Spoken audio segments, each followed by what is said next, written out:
gentleman we have today is a businessman. He's a what? Businessman. Man, yes. I have the honor and the privilege of knowing him and doing life with him in another space called Business Network International. Yeah. So today he's here to share his business story, a bit of it. It's a long, nice one, so you need to invest money and take him for coffee to hear the whole of it. Yes, but today he'll share tidbits of it, and he's going to tell us about coffee you have. Yes, yeah, he'll share tidbits of it in a topic called faith over fear in business. In what? In business. Any business owners here? Yes, even that side hustle. You're a business owner, you're the one who calls it a hustle, but it's a business, all right? Show of hands again so that you can see. Business owners? Yes, all right. So most of us do some form of business. So we're going to hear from him. He's a husband, he's a father, he's a beloved child, and he's a born-again Christian as well. He goes to Watoto Church. Yes, Kansanga. Yes, that's where he prays from. And he's such a businessman. Do you know where Worship Harvest Buziga meets? Who knows where they meet? They meet at a place called Hive Hotel. It's called what? Hive Hotel. And this is the owner of that hotel. Hey, there's power here. Yes. So together with his wife, they own Hive group of companies. They have so many. We're going to hear some of those things. I'm not going to spoil it. So today he's here with his lovely wife. He will introduce her properly. I don't want to deny him that opportunity. And so welcome with me, Mr. Brian Seruyigo. And he's here to share his story. We are honored and we are blessed, Brian. Thank you so much for honoring our invitation and being here with us. So you're welcome to Worship Harvest Nakawa. He attended Garage, and today he's here. This is what we call the Advancing Leadership Corps, where we equip and resource kingdom men and women to just go and do amazing things in all spheres of life. So all spheres, whatever you talk on, whether it's marriage with your wife, they will also benefit. So it's not a business setting, it's just a life setting to equip us to do life. So you're welcome, Brian. Thank you. Let us welcome him, guys. Thank you, Pastor Sharon. Praise God. Amen. God is good all the time. and all the time. And that's his nature. Wow. Ladies and gentlemen, I bring you greetings from Worship Harvest Buziga. Pastors Joanna and Eric send you greetings. Do you receive the greetings? Amen. So we belong to Worship Harvest Buziga, and we thank God for Worship Harvest Buziga. We can testify that of the 2 years that Worship Harvest has been on our building, we have gotten triple-digit growth because of Worship Harvest, and we thank God for that. We also pray from Watoto Kansanga and fellowship in Muyenga. So my name is Brian Seruyigo. I'm a lawyer by profession, but a salesman, businessman, and a hustler, 212. I'm married to Sandra here, Sandra Kabahenda. Together we have been blessed by 2 beautiful daughters, Ariel and Arabella. And allow me to thank my wife for cheering me on, encouraging me, and doing life with me. And growing the business empire with me. Yes. So we have been together for 13 years and married for 9 years. And God has blessed us.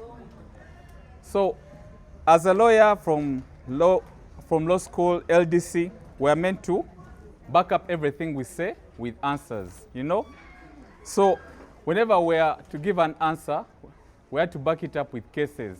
And that's why I'm here, to give you my honest life as a person without lying to you. You get it? There are people who come and motivate and then just lie to people. So I pray to God that whatever I tell you today, somehow encourages or inspires someone in one way or the other. So I pray for wisdom. I desire wisdom. I pray for knowledge on how to access and how to apply in the topic of faith over fear. That's what I got from today's sermon. Yeah. So whenever I'm at Worship Harvest, I've attended a couple of their fellowships with Worship Harvest and some services. I've been invited by prophets, the Okulos. I've gone to downtown. The last one I went, it was very nice, full of energy and very good. When I go for fellowships, Worship Harvest has the positive vibes.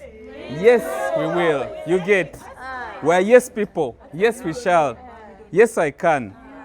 From the fellowships. However, let me ask you, from the things you say and declare and proclaim, do you go back and execute those things? Do you? Question. Do you? Do you? Okay. So, in other words, faith over fear in business and even your workplaces means trusting in your vision, abilities, and potential even when you're faced with uncertainty and challenges while putting God first. We're together. We're together. So, for us to have faith that God will lead the way and help us achieve our visions and goals, we need to actually walk the talk. Remember, we go to church and say, yes, God, I'm going to do this. Like how they were teaching us today. Yes, let me start the process. But do we actually do this? When we're faced with issues, do we actually go out and cry to God and believe that God will answer this? Do we? When we set up our goals, today when the new year was starting, we all set up our goals and visions. But are we going ahead to execute those goals and visions? Are we reflecting those goals and visions? Do we have aim and ease to see where we are? Week in, week out, month in, month out. Do we? Olivia, do you? Guys, do you? So, faith over fear is about having the confidence, there's a resilience, the optimism, and believing that your business will succeed despite the obstacles. Most of you said you have your different hustles.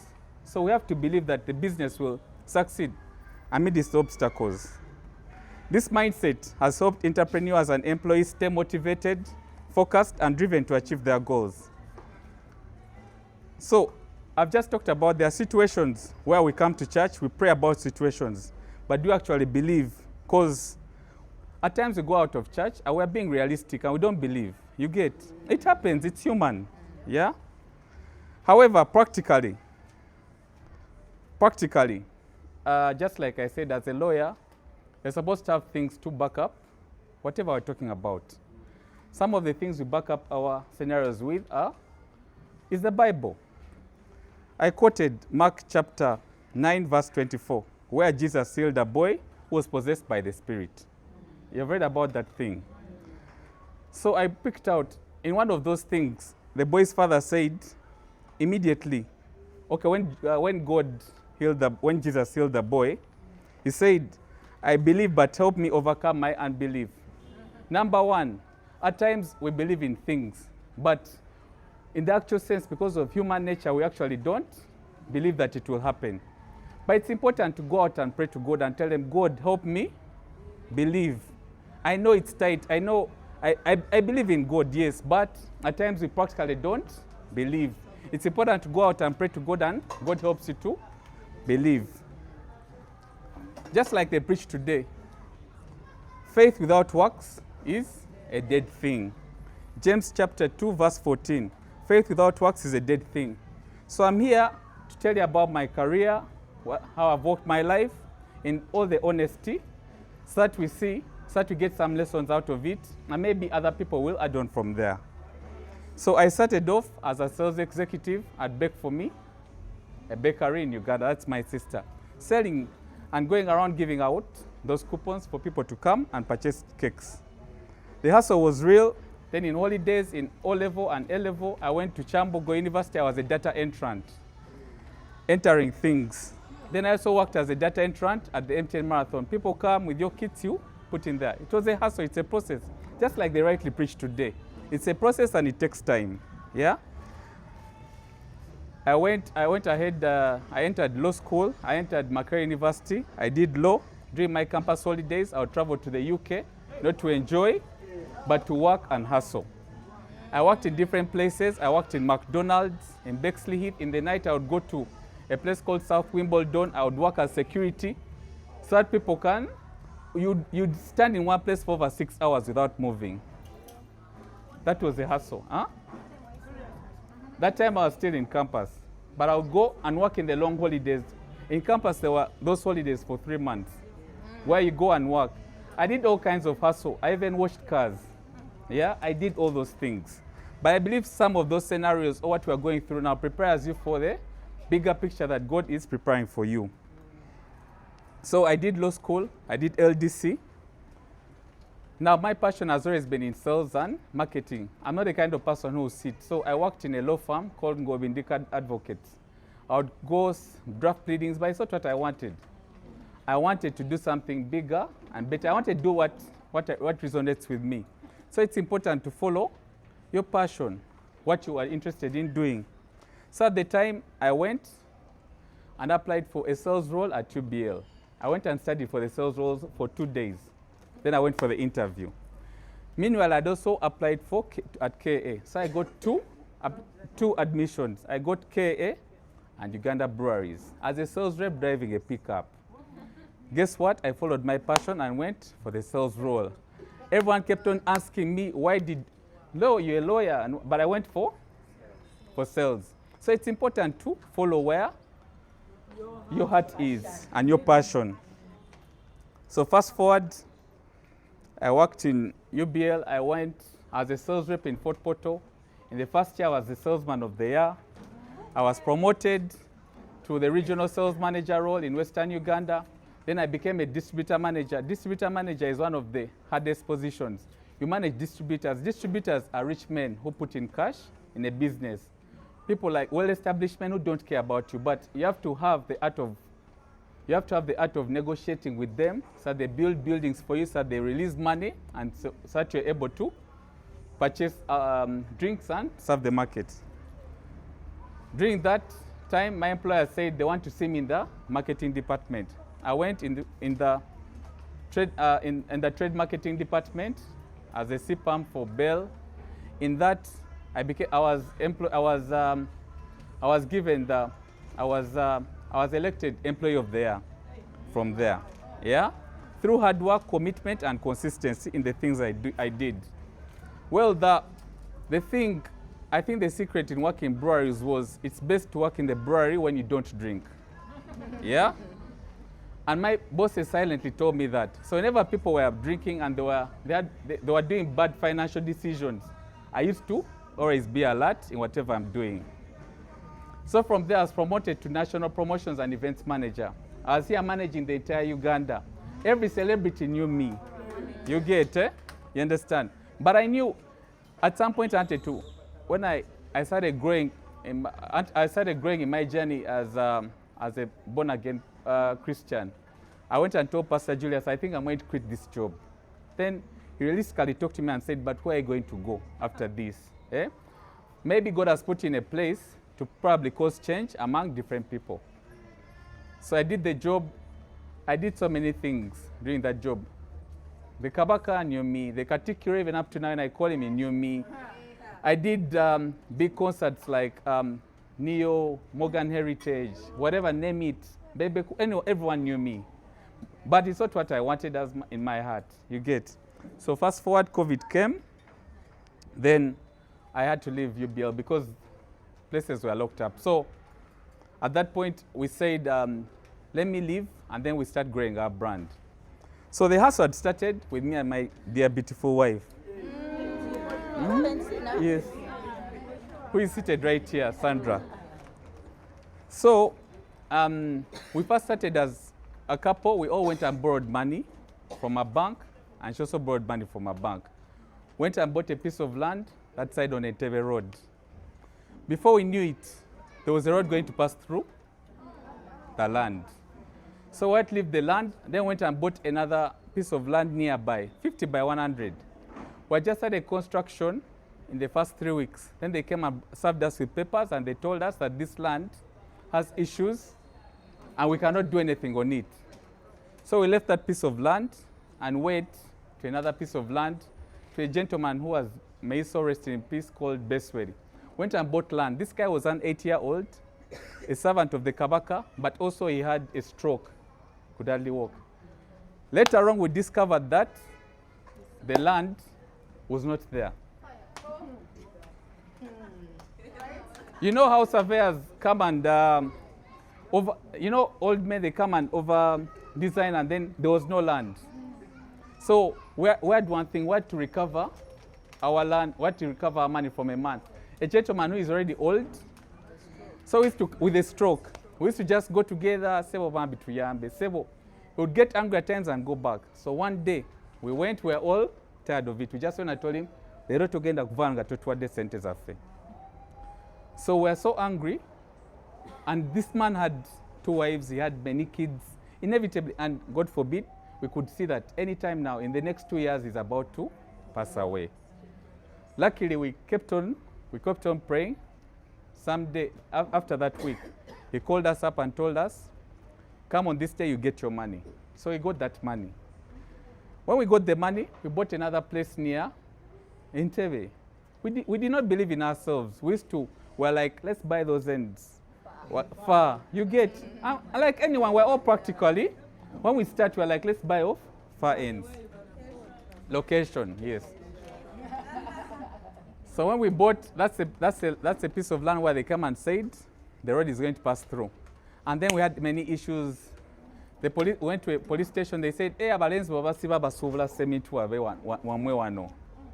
so I went and prayed out to God and cried out to God and told God, the next piece of land we are buying, we should be able to go there every single day. You get, every single day. We declared, I told Sandra, we declared, and before that, we had a sermon series where they taught us about financial integrity. One, we said, let's clear out all the loans. Let's clear out all the loans in the bank. So we cleared up the loan, and we declared and decreed to God that the next piece of land will either be in Muyenga, Kansanga, Bunga, or Buziga. You get? All the yam. So we went and got into the market. Hey, they were telling us ridiculous prices. You have heard the price that she talked about. So we're just there saying, hey, Buziga. So someday, the broker came and told us, there's a piece of land we have seen in Muyenga. We think it's good. We went and saw the owner of the piece of land. The guy came on a bike with we're like, but the land was so good. We went and talked to the man. Bambi, the guy was so genuine. The guy told me, he gave us, let me be honest with you, the land was 185 million. On us, we only had 60 million. So went on. I told the guy, the guy said, you bring whatever you have. I went, we signed documents, and he gave us a time frame to clear that piece of land. Yeah? So every time, that time we're staying in Bunga, every single time I was going to work, I would stop in Muyenga, I go, I pray over the land, I envisage how everything will look like. We're together. So fast forward, within the next 3-4 months, we had paid up for the land. Wow. We had paid up for the land. When you set your eyes on something, you believe that you'll get it. So after the land, we're like, now we need to build a house. Went to some architect. We gave him all our things. He told us, let's create a group, and you give all your suggestions. Went to house. Those days are like Pinterest. There is this and what. So I told him, when you're designing a house, design a house that's only a single-storied house. Then the master bedroom will be the one at the end. The guy just laughed. He told us, come for the briefing in 2 weeks. When we went for the briefing, he brought out the plan. The house was not only first floor, second floor, but third floor. So the guy just laughed and said, this is what I actually wish for you, and I believe for you. We just said, okay, you know what? God has been there for us. We have firstly achieved that land, so let's go. So we started constructing the property, yes, the property. Somehow when you're fixated to something, God somehow provides. It's what I've gotten to understand. When you pray with faith, God somehow provides. I will declare, sometimes we'd even lie to people, we have built it for 5 years. Within the first 1 year, we have put up the superstructure without any loan. Wow. And I'm being honest today. For the 3 floors, yes. Why? How did we do it? We did not borrow money from the bank, but for every single, we would go, we borrow lake sand, he lends us for two weeks, we pay him like that. So I went and sat, and Sandra, we told her, hey, now God has done this. Why can't we believe more? Let's go to China and buy all the things for the house. She was pregnant, so I went to China. We purchased everything, and like 2 containers came, of course, China and Uganda. We finished the house within the next 1.5 years. But you know how people would come and, but how have you done? I would lie, we had pieces, you know, when you don't want to over, yes, want to be humble.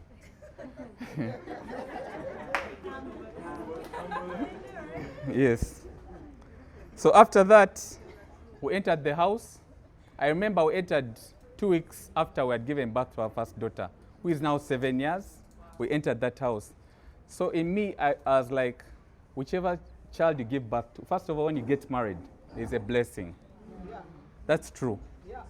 And when you're honest with your wife, and when you, because happy wife, happy life, when you do everything with your wife, and you're genuinely there with your spouse, blessings come. That's number one. Number two, when you treat your wife well, or when your wife treats you well, they pray genuine prayers for you. At times you go and pray for people, your husbands, but you're not happy. You're just praying to tick a box. Yeah? You're just like one sentence and that's it. But remember, you're cursing yourselves. So that's what I got to understand. So after our first daughter, we're like, but we can do this again. Let's go out and search. We finished house in 2017. We went out and looked for land now in Buziga. We were looking around Buziga. We got this small piece. It was small. We said, this is the land. We went there, went together. There was some haji. Wherever I would go there, would first tell Sandra, go and serve the matoke. I'm again, I'm serving a haji. The haji accepted to sell us the land. When he sold us the land, we had a dream of putting up a boutique hotel. Because of my role, we should be able to bounce ideas onto whatever we're doing. So we started building the hotel, same thing as our house, because we had already started believing. What's the rationale of all this? Is that try and do something that will keep pushing you to believe to do certain things. So we started building the house in 2018. So around COVID time, there was a superstructure. COVID happened, but I came and said, let's work together and make sure we build we finish the hotel. So with COVID, there used to be a bar and stuff, and we had a band. But of course, fast forward, I'll tell you about how Worship Harvest came and our lives changed. Yeah?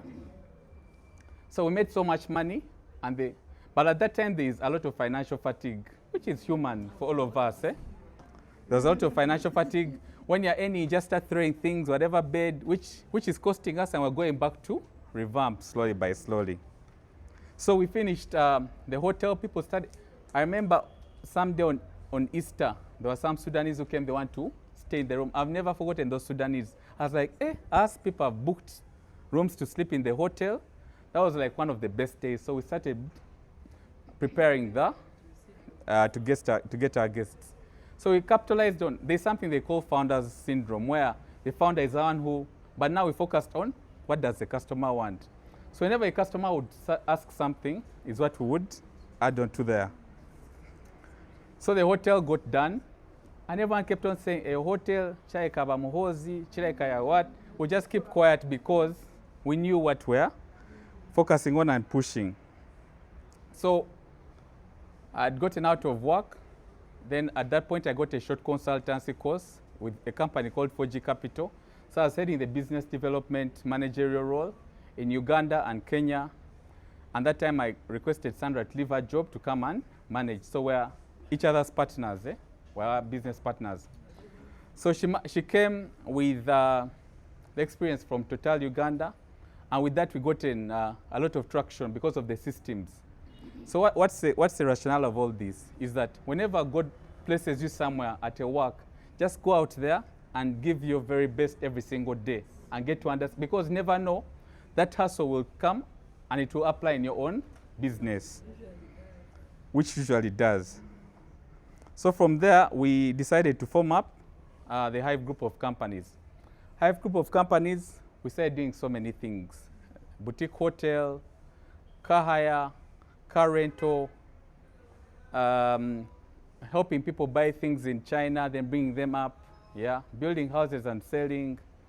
But the most interesting one, which I want to talk about, is that there are times when you enter into a business, but maybe God does not wish you for that business. Do you know that? Yes. So I started up a funeral company in COVID, funeral company.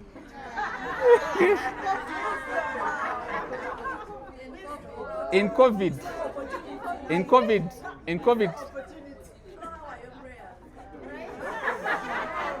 I'm coming. So, but are we together? Yes. So I started up this funeral company. We called it Crystal Funeral Homes. I had 3 partners. There's a gentleman called Elvis Sechanzi.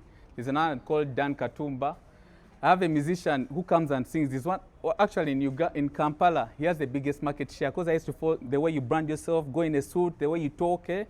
And we used to pray with him at St. Stephen Chisugu. So he knows the word, he knows what to say. You get. Our business was booming. That one was booming, I'll not lie. I'm coming. So at that time of the business, so our rationale was to come and start to send off your dear ones in a respectful way. You get. That was the rationale. We brought in a bit of events into funeral. You come, there are lights. The way we program your burial, we go to the village. We organize everyone. We even had poster counseling sessions. Hey. We even had the assistant bishop of Kampala as part of us, Bishop Barra, and some reverends would, after you would send you to a reverend, they pray for you, they counsel. You know, it's not easy. So here is a signal. Here is a signal. Unfortunately, in that year, all the partners, me, Dan Katumba, and Elvis lost his mom. I lost my dad. That guy lost his mom. Well, like God is sending what? A signal. No. What I'm trying to say is that, and there are some things which are not meant to be done, which are not meant to be done by you, and maybe God does not accept you to do. So we stopped doing the business. We're like, maybe God has what? Sent a signal. So after that, we capitalized on all the other things. We started up. Yeah, we left the business. We capitalized on all the other things like the hotel. We capitalized on the unisex salon, on the car business, and they were flourishing. One is that at times we need to capitalize on the opportunities that we get. So we used to find that our budget for liquid soap was a lot. So we're like, let's go to Chikubo and look for the cheapest way to get soap. When we went to Chikubo, we found a certain guy who told us, actually, all these people come and get chemicals and mix their own soap. Did you know that? Yeah. So we went and started making our own soap. So we called it Hive detergents or something. You get? So Hive detergents, we make our own liquid soap. And I'm not going to come and tell you to come and buy from us. I'm going to tell you to, if you have an opportunity, you need to capitalize on every single opportunity that God gives you. You can also go and get those ingredients you mix and sell to people. Most people are doing it. You get, So that's where we have to capitalize on different opportunities.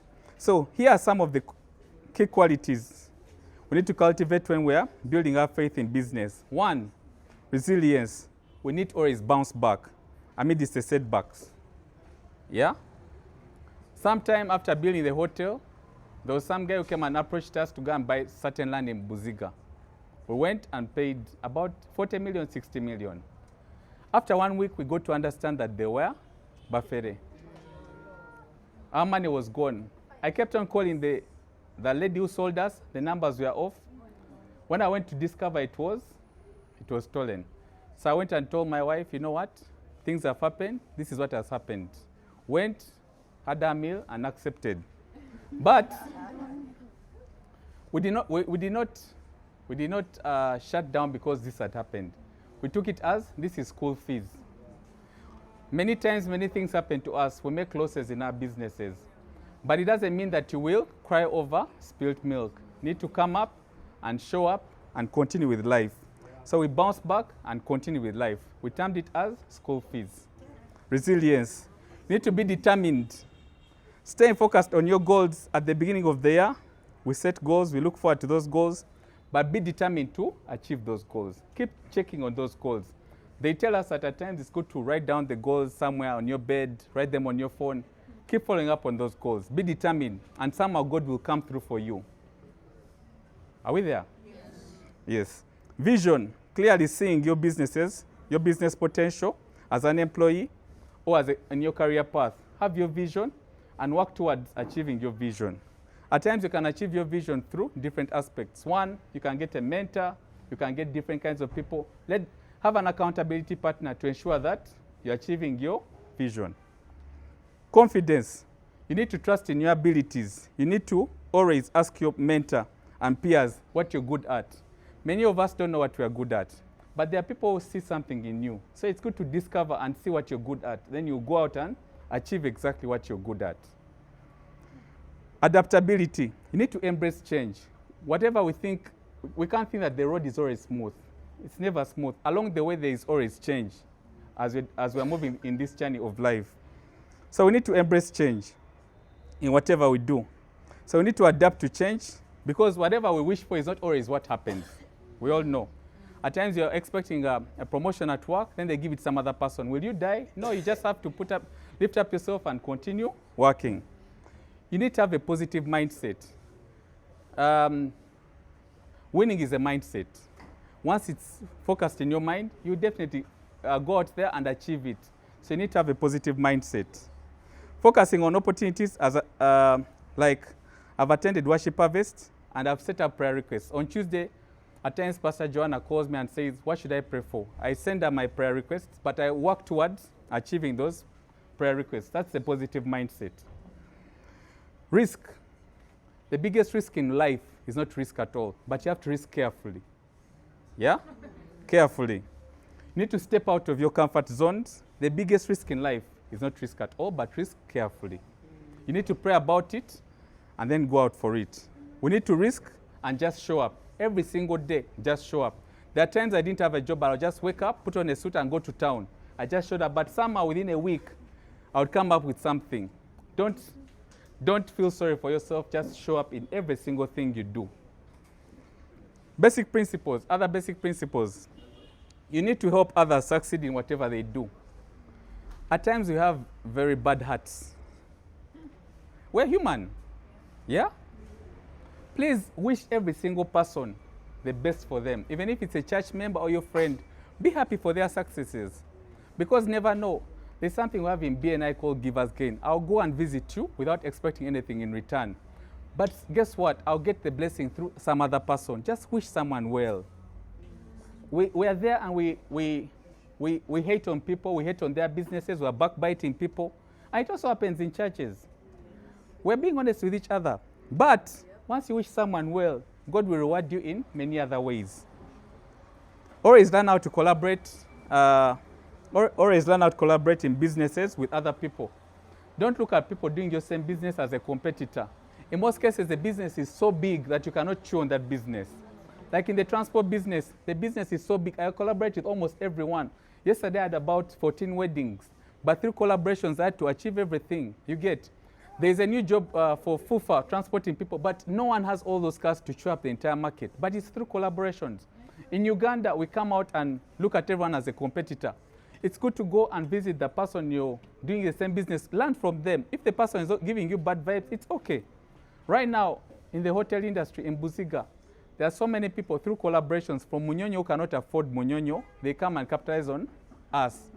The entire street of all those hotels are all my friends. Fancy Hotel, Buziga Country Resort, 611. Everyone comes and calls me, Brian, do you have space? It's collaboration. Wish others well. You get. Strengthen your professional bonds. Utilize your bonds. There's a guy I follow up called Alan Taewa. He's in Worship Harvest, yeah? I go gold mine. I visit him. He keeps on advising me. He has given me so far 3 jobs. Through that, go and strengthen your professional bonds. Utilize your church circles, network with the people, and also give each other businesses. And I know it happens in Worship Harvest. So if you have not been doing it, make sure you do it. Always try to exceed above expectations. Do every single thing you do every single day like it's your last time. Give it your whole might and nurture. And guess what? All those people will come and give you referrals. At times when we're doing business, there are times when it's a loss, but I'd rather put in money to protect my brand and my integrity, and people always come back. Are you guys there? Yes. Yeah? Also, when someone does something for you, publicly go and appreciate the person. Make them feel good. If someone does something wrong to you, don't go and hate on the person. Call the person and redeem them from in a quiet place. Is it what this in a quiet place? Yeah? In private. And never know it was you who was in the wrong. And never keep things on your heart. Whenever you keep things on your heart, it affects your blessings. There are some people I find and they say that me and my dad are not talking. I'm like, what things are these? You know, one of the first blessings that come from your parents. Yeah? So in case you guys have bad relationships with your parents, in case any of you, please go out and sort them out, because never know some things are hindered because are being blocked because of that relationship. Or maybe you have a bad relationship with your spouse, or maybe whatever happened, go and make peace. You get, or make peace with your best friend. All these things are spiritual and they come and affect the business. But now, are you guys there? Eh? You're there.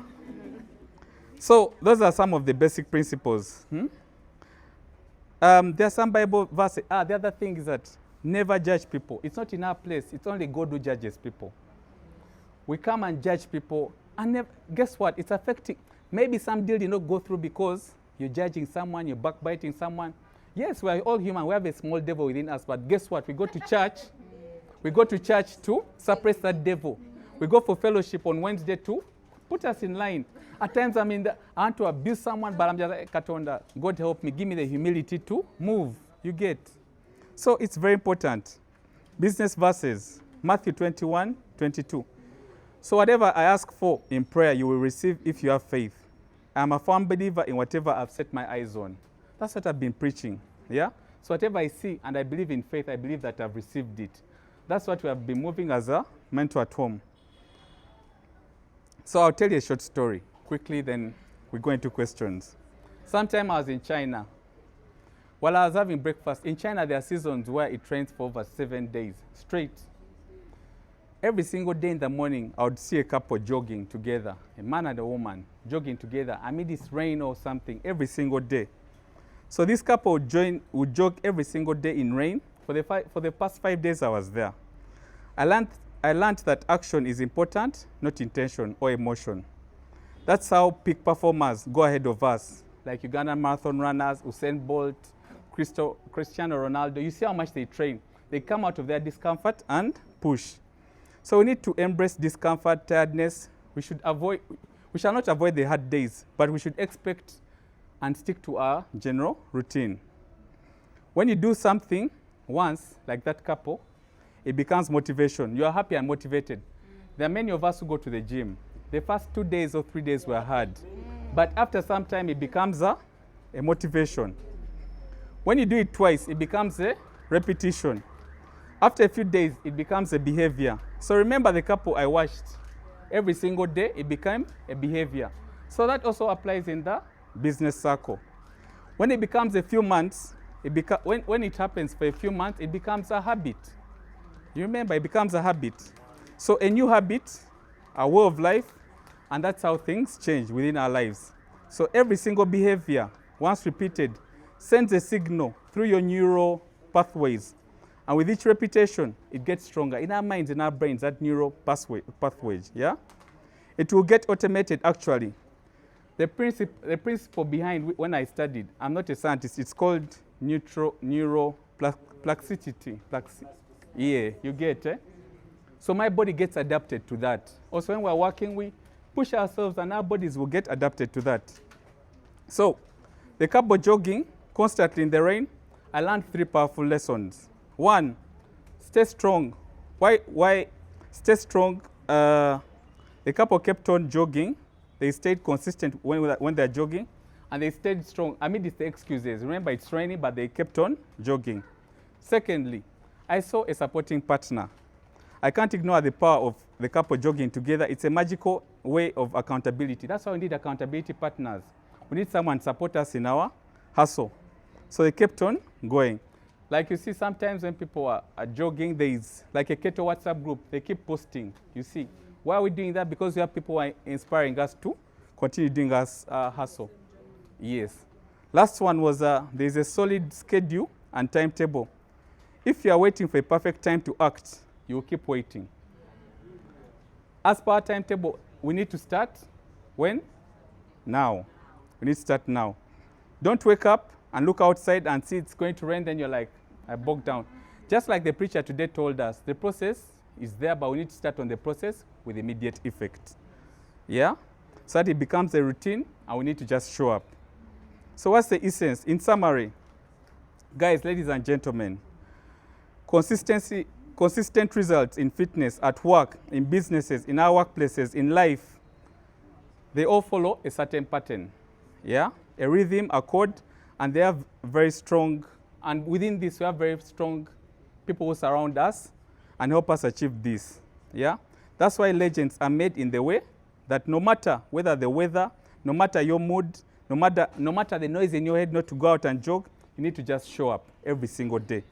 80% of these people just show up. Yeah. So ladies and gentlemen, whatever I've said, I know I've said so many things. One key thing you need to take out of this is to just show up every single day. Please repeat after me. Just show up. You need to just show up. Worship Harvest just showed up in our premises, and it was a blessing. We initially started reducing on the bar. When Worship Harvest came, Revealer started saying, Kati Mufuse Church, and people started going. All the workers in our meetings kept on telling us, you know, business has gone down and stuff. In my mind, because of us, we said, you know what? There's a reason why Worship Harvest came to us.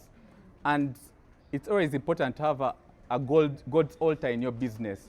So when we go to Worship Harvest, it was a blessing. At times, me and I'd call Joanna for a meeting. She's like, but they're over to go here. But no, in my mind, it's us who need her more than she needs us. You get? And I keep on telling and declaring to her, I'm telling her, Joanna, one day, the numbers are going to exceed, and it will be okay for you guys to move. And she kept on saying, yes, and when we move, we're going to our own property. Yeah? Amen. Amen. And I wish for her well, you get, at the end of the day.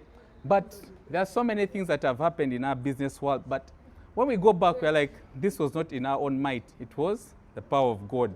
And we know that power of God comes from Worship Harvest. Those guys come and pray for us. They declare and decree that things will happen for us. Amen. Even Prophet Okulo, the lady, kept declaring things, and I see things happening. And guess what? I'll comfortably come and tell you, even Sandra is my witness, that now we're in a better financial growth, better than before Worship Harvest came. So that's good. Amen. In just showing up. Let me end. I'm boring you guys. So,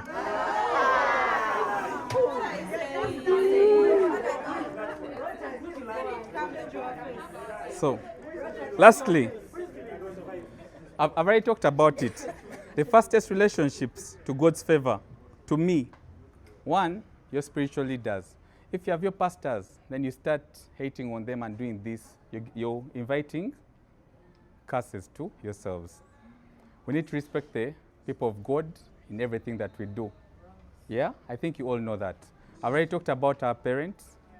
I already talked about our spouses and even our friends. Just have positive vibes around every single person. My closing, okay. In BNI, I met Pastor Sharon, I met Pastor Solomon. I sit with them, I keep on telling them, this is the pastor's lane. Yeah? Pastor's lane. So, yeah. So, ladies and gentlemen, in BNI, there's something they call giver's gain, which is also spiritual. Just go and wish everyone well without expecting anything in return. As I conclude, James chapter 2, verse 24 to 26, we justified that by our works, not only faith alone, we have to work, not only have faith. You get? So faith by itself is not, once not accompanied by action, is dead. So let's go out, let's show up, and achieve everything we are meant to achieve. God bless you.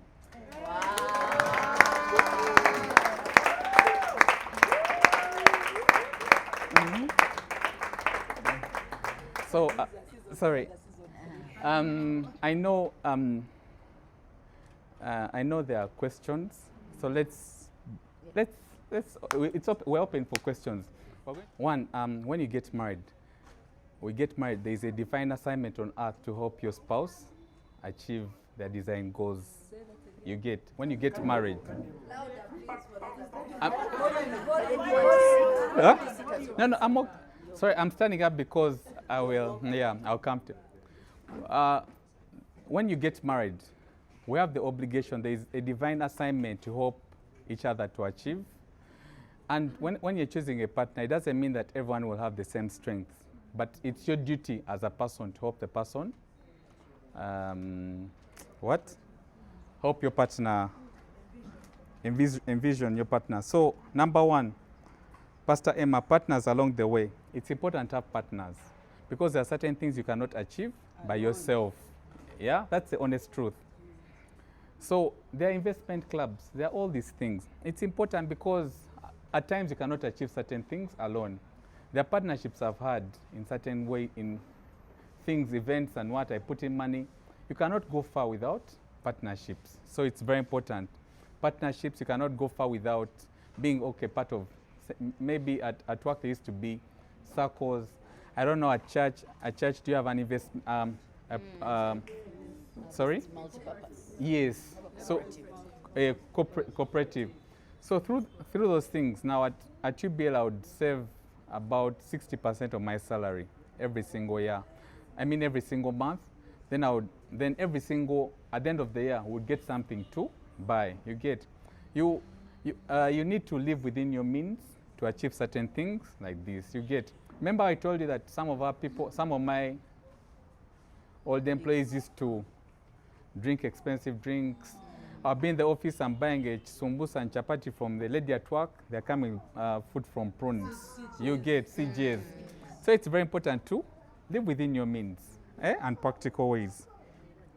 So just answer your question, yes, it's very important to partner.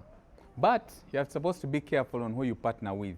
And also when you're partnering, have documentation, have agreements, have all these things. Because guess what? In all these things, Satan comes in. At times, you might feel that maybe I'm giving more than my partner. Before you start a partnership, make sure you put it on paper and you have exhausted all those answers, all those questions on what will go wrong. And that's how partnerships have succeeded. I've been just in partners where I feel like I'm putting in a lot, I'm doing all these things, so yet you're sharing, yes. That's very important. Temperature in marriage, when we had fraudulent deals, there's something they call a couple's balloon. Couple's balloon is agreeing on every single thing before you go out and do it. There are times when you say, I'll go and do something by myself. That's when you get issues. But when you have all brainstormed and convinced each other, like even if at times it's more as the money, I'll go and inquire. Such someone does not take it naturally that maybe he's doing things behind my back. So we didn't have any problem because when we're going to do these things, we talk about it and go out together as a couple's balloon. You get, eh? So it was a bit, yes, we chewed up all these things together. I mean, we accepted our defeats together because we had agreed together. So honesty, the foundation of every single thing, is the most important thing. So unfortunately, there are many people separating because of finances and all this. It all comes down from the foundation. How did you go about all these things from this before you executed something? You get, eh? So it's important, even if it's Sharon, I tell Sharon, oh, let's go and buy this. Then something goes wrong, enter into this. We already talked about it and yeah, and I've not done any corners. You know every single thing, so it helps out in that. Capital, doing things. We've talked about circles, being part of circles, why save. You need to invest in the church group. There are circles within friends, there are all these things, yeah. Then also if you must, we chose not to borrow from banks, but if you must go and borrow from a bank, make sure you're borrowing for something that's viable. You have gone through all the different financial options before you do that. For me, honestly, I used to just I used to do events. At times I would go and buy an event, I multiply, you get. I'll buy like an entire event, but now I can't do that. I would before I really got out of that life, I would go and buy, say, Gravitium to just show. All the collections belong to me, you get, eh? I would do all that stuff. I would get food vending rights, like in Nkuka. All the food is being sold by me, so I sell it to other people. That day you find me tape measures telling you, standing here, you get blankets, what? I would do all those things. I would go and hustle, I would go and push myself. I just used to just show up. You go and do something, like at times you go and supply an office, you go and do all these things, you get. Would do all those risks, yeah? Some risks were burnt. You go, you buy something, people don't come. Money is lost, but you get. Other places is like they preach to us in church today. Today in 2007, 2009, you buy Stanbic shares. How much is it? You bought land in Buziga, then you sold it. There are all those things. But you can guess what? You can do it at whatever degree you can manage. As long as every single day there's a process, you're showing up, there's a step towards something. I hope I've answered your questions. Thank you. Thank you. Pastor Bifo, overcoming the fear of the unknown. So before starting a business, it's important to firstly ask your friends about what you're passionate at. Don't just go into the business because many other people are doing the business. So it's very important for you to go and do your research. Take your time and research about the business. Go and find out the pros and cons. Go and talk to those people that have been in that business. Sometimes you go to some people and they will lie to you. It will look like it's a rosy business. So get about what, 9 people, 10 people. That aspect is very important for you to research about the business. And when you're researching about the business, look at the entire cycle. Don't look at only the first part. Businesses have so many things involved. There's a sales and marketing, there's HR, there's a supply chain, there are overheads, there are costs, there are all these things. So it's important to look at every single thing. Then from there, you weigh the pros and cons. So there are also other things like QDVP3. Look at the quality of the product you're going to do. Look at the distribution or the location of the place where you're setting up the business. How visible will you be? Are you going to use social media? Are you going to do this? Do a test run with different people. Look at the 3 Ps. Price. How competitive am I? Persuasion. Do I have a network of people who are going to buy my product? And maybe how am I going to promote my product? So you look at those things, I believe, and then pray about it first. God will always reveal if something is meant for you. I hope I answer it. Eh? So research is very important for this. Olivia, how do you check the authenticity of the property? Unfortunately, back in the day, when I was in law, when I was practicing law, we used to think that once I do a search on the property, it's automatically my property. But unfortunately, Uganda has gone berserk. People keep on conniving in lands and all this. So it's important to do the entire 360 degrees. One, it's important to go to a lawyer. They do searches both at land office and they search at the physical plot of land. Even if you had to ask 20 people around, it's okay. Even if you had to go and ask the chairperson and all these people, it's important. Even if you go and they test the authenticity of that title deed, it's very important. So that's a lesson I learned. Back in the day, I would just go, I do a search, come on the ground a bit and leave. But now, after doing the search, you go and do a physical search, a detailed, what they call a detailed search. Is this property, is it caveated? Is it what? Is this property actually there in the right decimals? Does the chairman know that the true owner of this property is there? You know, there are some simple things which help us when we're doing searches. Most chairmen know about the history of certain land. And even your neighbors know. Some land can be possessed. You have heard about those things. We're spiritual people. Some land might have graveyards in the land. You get. So do all kinds of search and don't be rushed by people. If someone is over rushing you, it's okay. Let it go. It's not the only land that's there. So it's important to go through the entire process before you actually execute. get to know the person, do even a background check on the person. Then with that, hopefully, God will be in control. Yeah? So don't leave any stone unturned when it comes to searches. You talked about investing in a home first. One of my group of friends is called Damba Dennis. When he was building, my best man and my other, when he first built his house. So I felt that yet most people used to say, let me first build rentals and all these things. It's like how people say, let me first work hard, then I get married. You get, why don't you rather get married? Because you might never get that money at the end of the day, but still. So we opted to first build a house and have that security. Because guess what? The more life happens, kids come, school fees and what. When you get over with this, you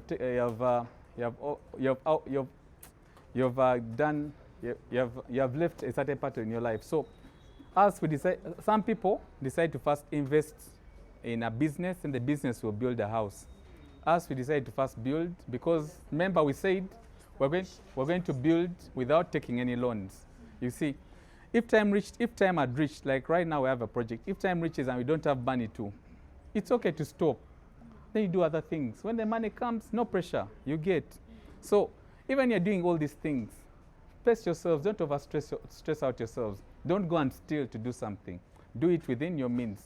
So, and the funniest thing, what I've gotten to understand is that after building the house, you continue building and you continue investing in businesses and kids will go to school.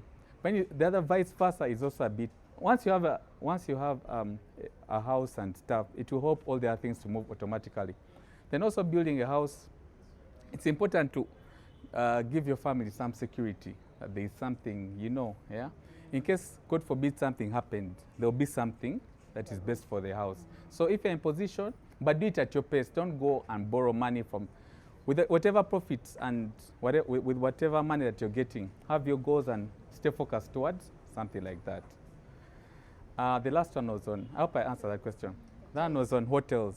One, yes, it's right, but there are some precautions that you're supposed to do to be able to enjoy those privileges. One, you're supposed to register to the Uganda Hotels Association.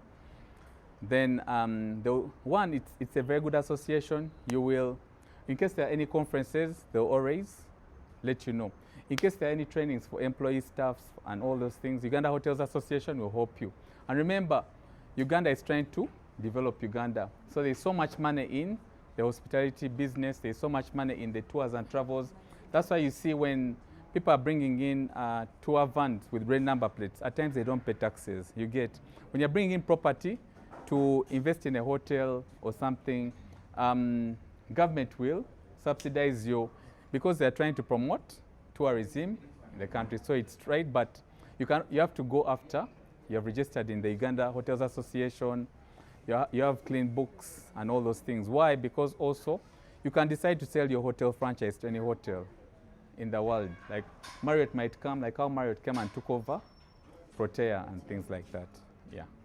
Thank you. Okay. Thank you very much. Charlotte dealt with events in Kampala. So I'll be honest with you.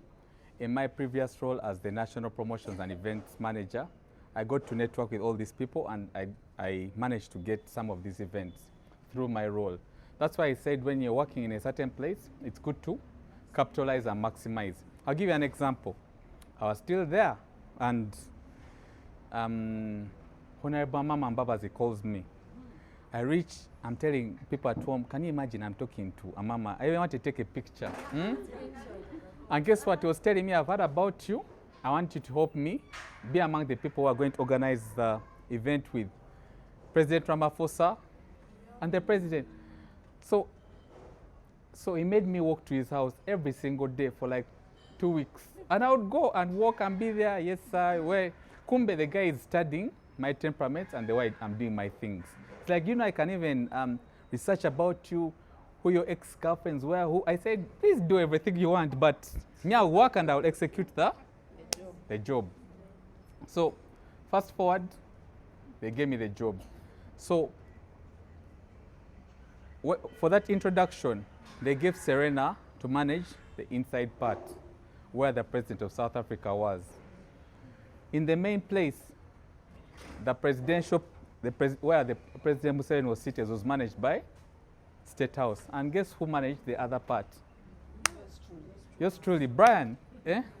I did the floor plan, I did all those things. I worked with the South African security where they would go and test my cocktails, test my juices and all those things. I got some of the best service providers.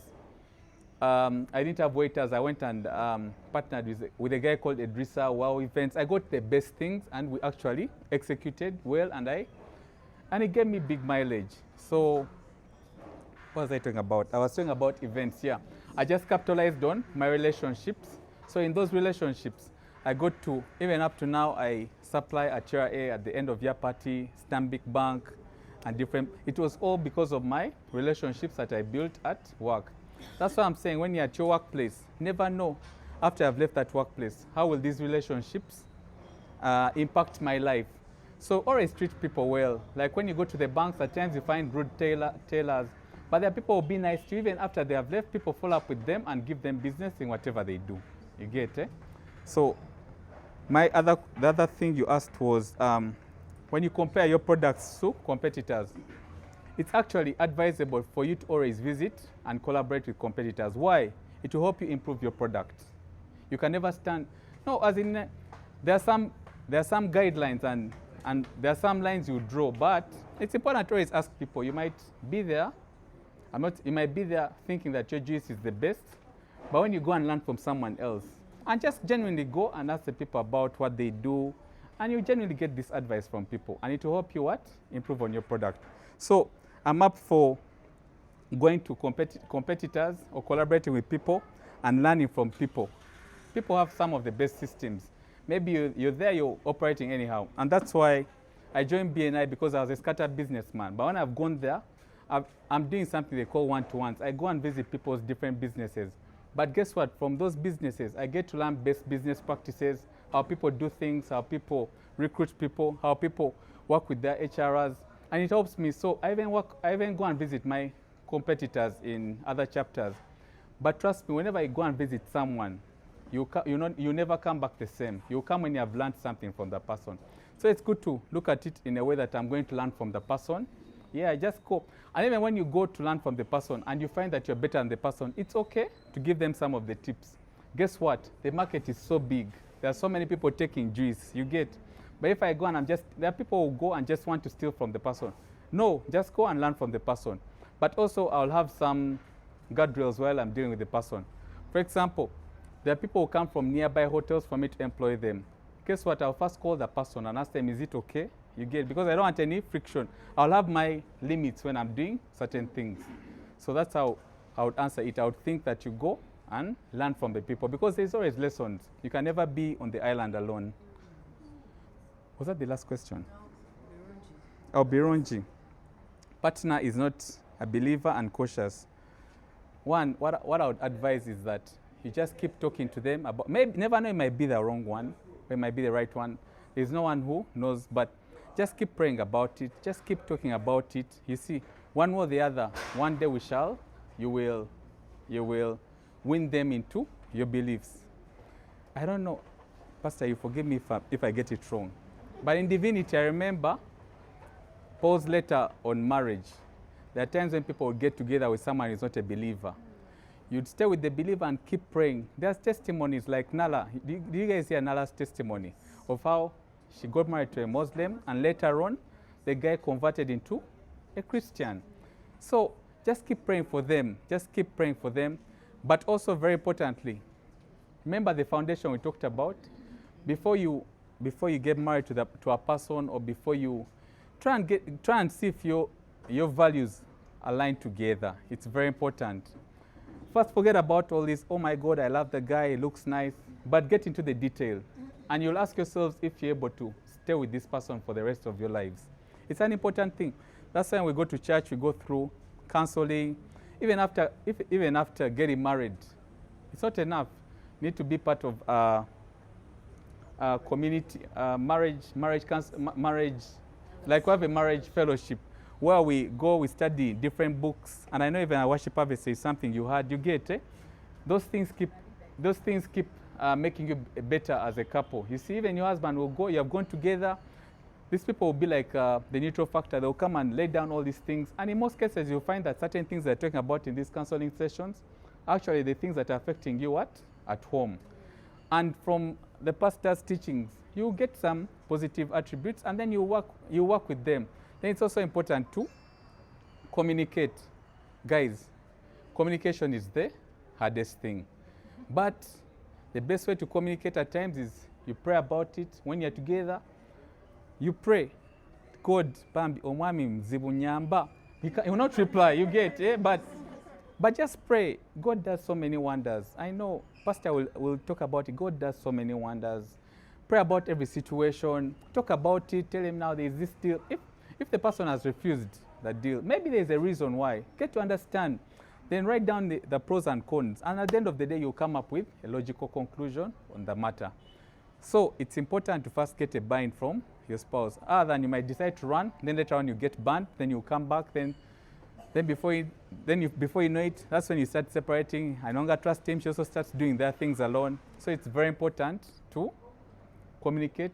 But remember our foundation from the word go. Remember our foundation when we're getting a partner. There is a contract that you have written. Oh, when you're getting married, there's that conversation, a genuine, realistic conversation about finances, about kids, about how I should do my businesses. You might find the guy is there, and I don't want it to work. For you, you're a go-getter, you're a career person. So at the end of the day, it will catch up with you. So it's important to get clarity from the start. But in case you didn't get it, you keep praying and keep talking about it with someone. Or at times, you even go to a trusted friend that you all believe in, like a mentor of a sort you get. Someone who will not judge you, someone who will help you understand whatever is disturbing you. I hope I've answered. From a man's view. From a man's view. How would your wife approach you? Yes. From a what? For example, like there's say like a business that you believe in, that you know he has the potential to do, and it's not about doing it, but he fears, say like the risk, or like he's not. Yeah. Okay. How would Yeah. support him to? Okay, thank you. Remember, I think she asked a similar question, whereby before you do a business, you believe, just go and do a study. Like any company, go and do a study about the business. Go and do research. Go and show him the pros and cons.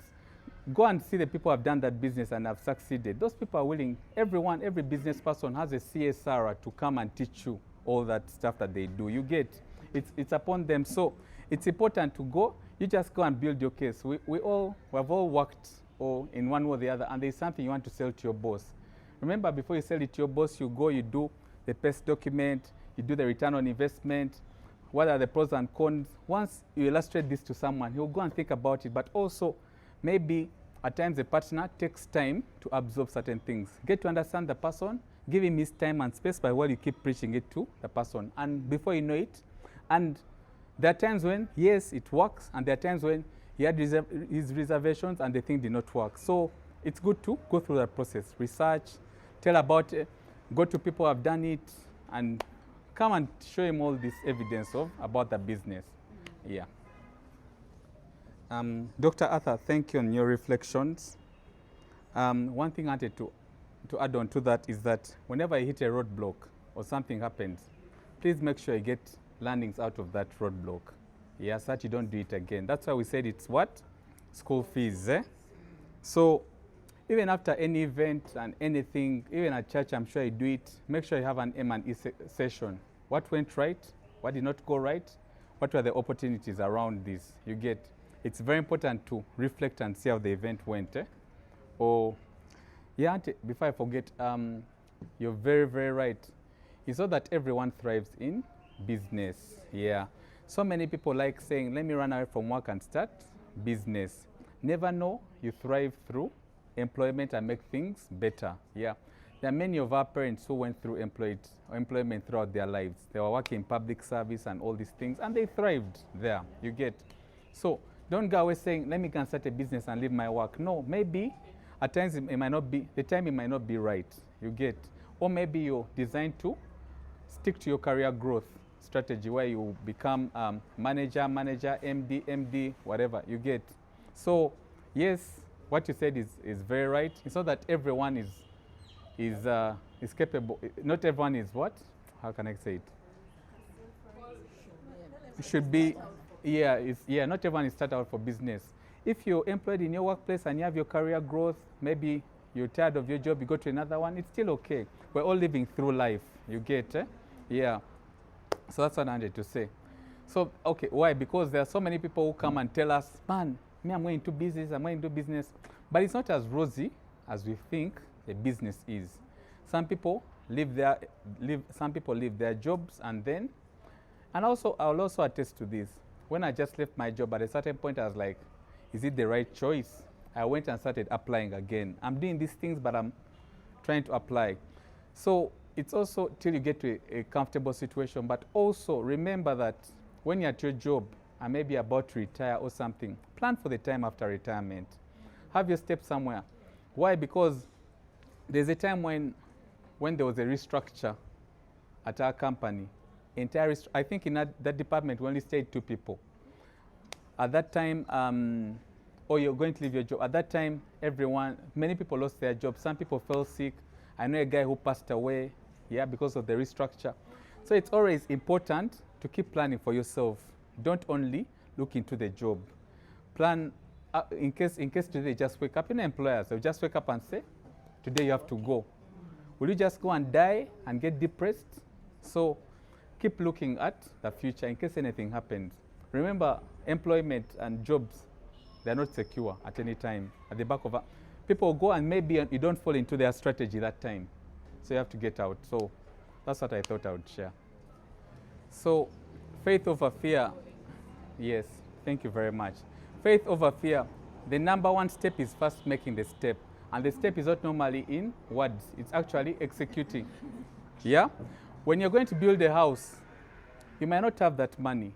But even by you going to an architect and putting up the plan or think about it, you're already taking steps towards it. Even by you just getting a builder to just slash, you're inspiring yourselves. If you've built a house, when you go into the foundation, it's quite depressing. You're like, they're still in my cement. I'm sure you've all heard about that, yeah?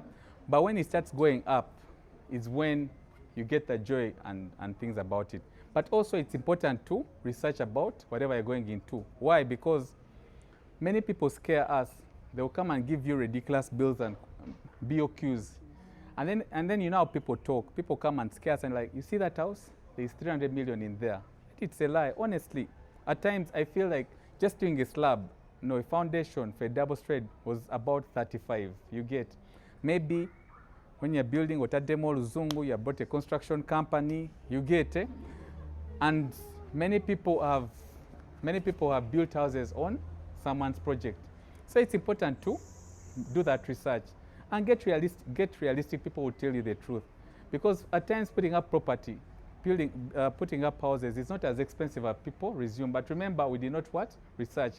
But when someone gets to hear that, hey, it's manageable, because you just go look at how much lake sand is, how much bricks are, and most of these things are what? Achievable. But again, do it at your pace. Remember, you make research and go to people who will not lie to you. Many times you go to people and they just brag.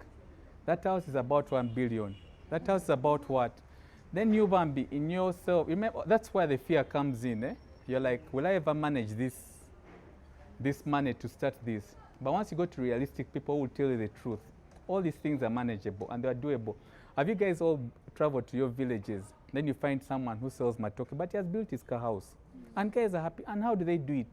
So let's just a boda guy, he has his house, he tells you, Ndimasaka, Nazimbamu town, you reach there and he has his car structure.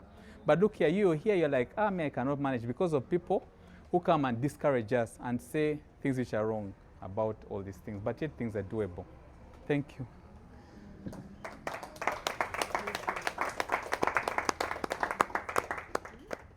Yeah.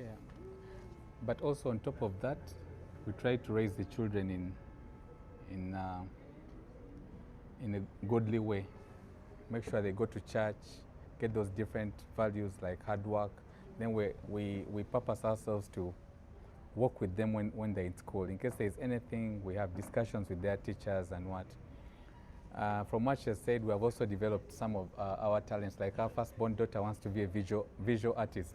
She keeps drawing things. She keeps doing all these things. At home, she's on YouTube just drawing and all those things. So yes, we shall support them, but also my other thing is to keep visiting the different tried and tested succession planned families like Keshwala Group, people like Keshwala Group.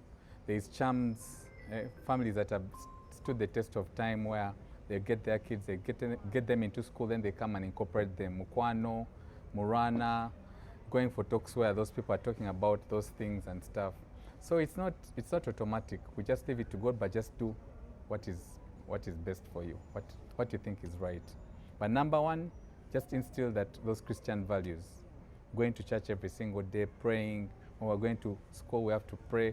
We have to pray over them. We have to declare and decree that. And then I also communicate when we're praying. When I know that someone maybe is not writing, may God help you write.